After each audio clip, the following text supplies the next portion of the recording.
দীর্ঘদিন যাবৎ ধরে চলছে বিদ্যুৎ সমস্যা। সংশ্লিষ্ট দপ্তরে বারবার অভিযোগ জানিয়েও কোনো কাজ হয়নি। ফলে উদ্ভূত এই সমস্যার জেরে পথ অবরোধ সংগঠিত করল স্থানীয় জনগণ। সোনামুড়া থেকে বক্সনগর যাবার রাস্তায় দাউদহারানি মাদ্রাসা সংলগ্ন এলাকায় হয়েছে এই পথ অবরোধ। এদিন সকাল 10টা নাগাদ সড়ক অবরোধ করেন স্থানীয় জনগণ।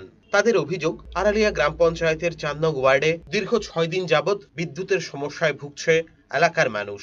বিদ্যুতের জন্য পানীয় জল পাচ্ছেন না ঠিক মতো। প্রায় 6 দিন বিদ্যুৎ নেই এই এলাকায়। তবে কর্তৃপক্ষকে বারবার জানানোর পরও কাজের কাজ কিছুই হয়নি। এছাড়া সোনামুড়ায় প্রায় গ্রাম অঞ্চলেই বিদ্যুৎ সমস্যা দেখা দিয়েছে দীর্ঘদিন ধরে, কিন্তু কর্তৃপক্ষের কোনো হেলদোল না থাকায় দীর্ঘ প্রায় 1.5 ঘন্টা ধরে এই রাস্তা অবরোধ করে রাখে এলাকাবাসী। পরে ঘটনাস্থলে ছুটে আসে সোনামুড়া থানার ওসি পার্থনাথ ভৌমিক সহ টিএসআর বাহিনী। পুলিশ এসে পরিস্থিতি নিয়ন্ত্রণে আনতে স্থানীয় জনপ্রতিনিধির সাথে কথা বলে। পরে জনপ্রতিনিধি ও পুলিশের আশ্বাসে পথ অবরোধ তুলে নেয় জনগণ। তবে এই দীর্ঘ 1.5 ঘন্টা অবরোধে রাস্তায় আটকে পড়ে যানবাহন সহ সাধারণ পথচারী।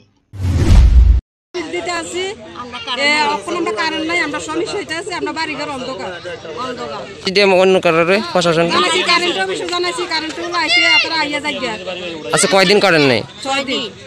এখন রাস্তা আচ্ছা, 5 দিন কারণ নাই।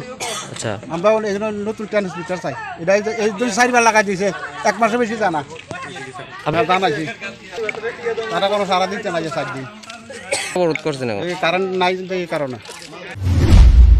Bureau report, search India, TNN।